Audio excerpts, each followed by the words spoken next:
मुसलमानों को, ब्राह्मणों को कहना चाहिए ब्राह्मण 3.5% है और वो अल्पसंख्यक है।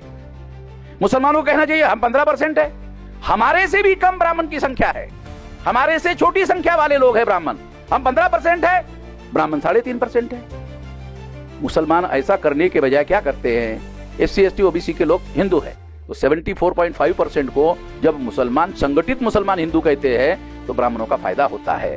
ब्राह्मणों का फायदा होने के बाद ब्राह्मण मजबूत हो जाते हैं, ताकतवर हो जाते हैं। जब वो SC ST OBC को अपने अंदर शामिल करके मजबूत हो जाते हैं, मजबूत होने के बाद अपना पैर मजबूत करते हैं और फिर मुसलमानों के सर पर रखते हैं। जब मुसलमानों के सर पर रखते हैं तो मुसलमान कहते हैं अरे हमारे ऊपर अत्याचार हो रहा है। अरे भाई, ब्राह्मण को ताकतवर काहे के लिए बना रहे हो? ब्राह्मण को ताकतवर मत बनाओ, उनको 3.5% रखो। 3.5% वाला तो आपके सर पर पैर ही नहीं रख पाएगा क्योंकि आपकी 15% संख्या है।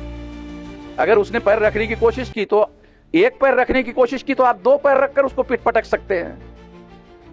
तो मुसलमानों को मेरा यह कहना है कि आप हमें SC ST OBC को हिंदू मत कहो।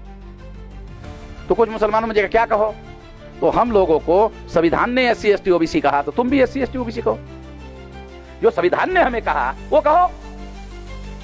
मेरे घर की खेती नहीं है, कुछ भी नाम दे दूं, मेरे खेती में कोई फसल निकलती तो उसका नाम दे दूंगा, मगर ये संवैधानिक मामला है और संविधान ने इनको SC ST OBC कहा है तो आप भी उनको SC ST OBC कहो।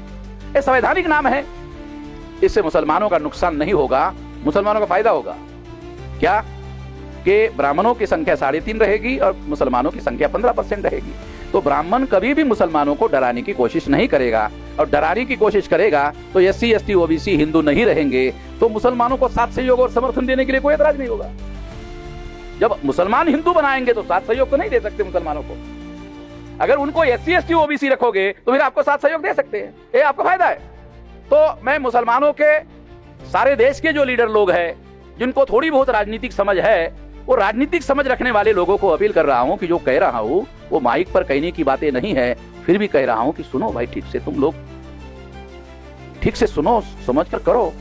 समस्या क्या है, सारे समझदार लीडर मुसलमानों के पाकिस्तान चले गए और मुसलमान भारत में लीडरलेस हो गए। मुसलमानों की समस्या क्या है कि सारे समझदार लोग पाकिस्तान चले गए। सारे बैरिस्टर लोग, उस समय गांधी बैरिस्टर, बाबा साहब अम्बेडकर बैरिस्टर, मोहम्मद अली जिन्ना बैरिस्टर, और मोहम्मद अली जिन्ना के साथ साथ बहुत सारे बैरिस्टर मुसलमान लीडर थे।